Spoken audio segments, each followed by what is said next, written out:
Hey everyone, these are the unit rates with complex fractions guided notes. To get started, we're going to review what a rate is and what a unit rate is. A rate is a comparison of two measurements with different units. A unit rate is a special rate in which a comparison is made to one unit. Three examples of unit rates used in the real world are: the first one we're going to talk about is miles per hour. So when we see a speed limit sign, it always tells us how many miles per 1 hour. Another one we see at the grocery store is price per pound. When we go buy the fruits and vegetables, it will tell us often how much does it cost for 1 pound. Lastly, in many jobs would be how much do you get paid per hour, so wages per hour. Review. The local grocery store has milk on sale for $5. How much does 1 gallon of milk cost? So the one I want to figure out, I'm going to put in the denominator. How much per 1 divided by 1. So I know that it's $5 for 3 gallons. So for 1, I will divide that. It gives me 1.6 repeated, which I'm going to round to $1.67. Note, I could also determine the reverse unit rate of how much milk can I buy for $1. However, this unit rate is not useful in the real world. Let's look at a situation where both unit rates are used. For example, distance versus time. Josh's family traveled 350 miles in 5 hours. So now we want to know how many miles per hour did they drive. So I want to figure out per hour. So my hour will be going in the denominator. So 350 miles per 5 hours. So for 1 hour, I will divide 350 divided by 5, and that will give me 70 miles per hour. This unit rate is calculating distance. How far am I going per time? Let's look at the reverse of this. Sarah ran 5 miles in 45 minutes. How many minutes per mile did she run? So I want to figure out how many minutes per 1 mile. So my miles are going to go in the denominator. So she ran for 45 minutes and got 5 miles. So for 1 mile, she ran 9 minutes per mile.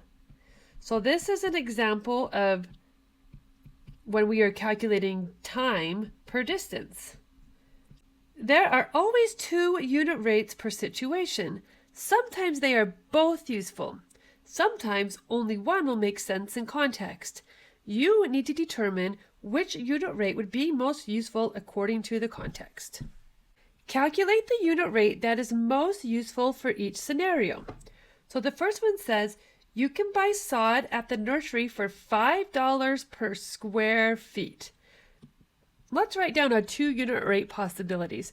We can figure out how much money does it cost for 1 square foot, or I can figure out how many square feet for $1. The one that makes the most sense is how much dollars for 1 square foot. Especially if I'm going to go to different places and compare, I'm going to calculate how much money for 1 square foot. I don't go by sod and say I want whatever I can get for $1. That doesn't make sense in context. So let's figure this out. I want to figure out how much money, so $5 for 10 square feet. So that will go in the denominator, the square feet. Because I want to figure out how much for 1. So I divide 5 divided by 10, and I get 50 cents per square foot. Apples cost $4.50 for 3 pounds. All right, so my two unit rates would be how much money for 1 pound, or how many pounds for $1. I suppose if you just had $1, you could figure out pounds per dollar, but the one that makes the most sense is how much money for 1 pound. That's the one they write on the label of the fruits and vegetables. So I want to figure out how much for 1 pound. So my pounds are going to go in the denominator. So I want to figure out how much for 1 pound. So my pounds will go in the denominator. So $4.50 in the numerator divided by 3. That tells me it's $1.50 per pound. Next question says, Jared bought 15 gallons of gas for $45. So my unit rates would be how many gallons for $1? Or I could figure out how much money for 1 gallon. Again, this is an example where I suppose I could figure out how many gallons for $1, but normally when I'm going to go get gas, I look at the price and it's going to tell me how much money for 1 gallon of gas. So I know that it's $45 for 15 gallons. 15 gallons will go on the denominator, and I divide and I get $3 per gallon. All right, we are extending our knowledge of unit rates to rates with complex fractions. A complex fraction is where you might see a fraction within the numerator or within the denominator. Juan wrote his report at the rate of 1/2 a page per 1/4 hour. Note that calculating both unit rates would make sense in this scenario. Continuing at this same rate, how many pages does he complete in 1 hour? So it's telling us what unit rate to figure out. It wants to know pages for 1 hour. First, write the rate as a complex fraction. Decide which quantity belongs in the numerator and which belongs in the denominator. So if we look right here, it's telling us how many pages, that's my numerator, per 1 hour. That's my denominator. So my pages is 1/2 a page. So 1/2 will go in the numerator. And my denominator is per quarter hour. So that is going to go in the denominator. How did you determine which fraction was in the numerator and the denominator? My rate is pages per hour. So my pages is going to be the numerator and my hour will be the denominator. Now determine how many pages does he complete in 1 hour. All right, let's talk about how we can do this.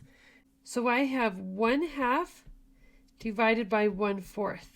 I want this denominator to be 1. If I have 1/4, what do I multiply 1/4 by to get to 1? Well, I'm going to multiply by the reciprocal. Multiplying a number by the reciprocal will always give me 1. So 1/4 times 4, which is the reciprocal. Remember, the reciprocal is when the numerator and the denominator flip. So I'm going to flip the top and bottom numbers. And when I multiply that together, that will give me 1. Now, whatever I do to the denominator, I must do to the numerator, or else the ratios won't be equivalent. So 1/2 times 4, well, let's see. That's 1 times 4 is 4 over 2. So 4 divided by 2 is 2. So that's going to be 2 pages per hour. Explain how you calculated the unit rate. Since I wanted my denominator to be 1, I multiplied it by the reciprocal 4. I also multiplied the numerator by 4 to create an equivalent fraction. Let's look at the reverse unit rate. Continuing at the same rate of 1/2 page per quarter hour, now I want to determine how long it takes Juan to complete 1 page. So I want to figure out how many hours per page. So now my hours will go in the numerator, 1/4, and my pages will go in the denominator. So divided by 1/2. Calculate how long it takes Juan to complete 1 page. So I have 1/4 divided by 1/2. Now remember, I want my denominator to be 1. So what do I multiply 1/2 by to get to 1? Well, I'm going to multiply it by 2, which is the reciprocal of 1/2, meaning if I flip my numerator and denominator, I will get 2. And I'm going to multiply the numerator by the same number to keep the ratios equivalent. So 1/4 times 2 will give me 2 over 4, which reduces to 1/2, which means it takes 1/2 page per hour. Explain how you calculated the unit rate. Since I wanted my denominator to be 1, I multiplied it by 2. I also multiplied the numerator by 2 to create an equivalent fraction. The scale used to create a model of the Statue of Liberty is 3/4 feet for 1/3 inch. Note that calculating both unit rates would make sense in this scenario. Calculate how many feet represents 1 inch. First, write the rate as a complex fraction. Decide which quantity belongs in the numerator and which belongs in the denominator. So it tells us it wants to figure out how many feet for 1 inch. 3/4 feet, there's my complex fraction, for 1 inch. So my inches are 1/3. So there's my complex fraction. 3/4 over 1/3. How did you determine which fraction was in the numerator and in the denominator? My rate is feet, so that's my numerator, per inch, denominator. Now determine how many feet represent 1 inch. So I am going to rewrite my complex fraction. So 3/4 over 1/3. I want my bottom denominator to be 1. So what am I going to multiply 1/3 by to get to 1? I'm going to multiply it by the reciprocal, which is 3. So I will multiply the numerator by 3. And so 3/4 times 3, that gives me 9/4. Or in other words, 2 1/4. 2 1/4 feet per inch. Explain how you calculated the unit rate. Since I wanted my denominator to be 1, I multiplied it by 3. I also multiplied the numerator by 3 to create an equivalent fraction. Okay, we're going to do 2 more. Let's look at the reverse unit rate. So from the problem before, now we're going to look at the reverse of it. Using the same rate of 3/4 feet for 1/3 inch, determine how many inches represent 1 foot. Write the rate as a complex fraction. So now I want to figure out inches, which is 1/3, so that will be my numerator. 1 foot, so feet will go in the bottom. 3/4. Calculate how many inches represent 1 foot. So I'm going to rewrite my complex fraction, 1/3 over 3/4. Now remember, I want my denominator to be 1. So what I'm going to multiply 3/4 by to get to 1? The reciprocal. I'm flipping my numerator and my denominator, and that will give me 1. And I multiply the numerator by the same thing. So 1 times 4 is 4. 3 times 3 is 9. So 4/9 inch per foot. Explain how you calculated the unit rate. Since I wanted my denominator to be 1, I multiplied it by 4/3. I also multiplied the numerator by 4/3 to create an equivalent fraction. Okay, last scenario. It says Selena is making cookies for the neighborhood bake sale. She's going to make 1.5 batches of cookies and will use 3/4 cup of sugar total. Write in words the unit rate that makes most sense to calculate in this scenario. So my 2 options would be how many batches of cookies for 1 cup of sugar, or how many cups of sugar for 1 batch of cookies.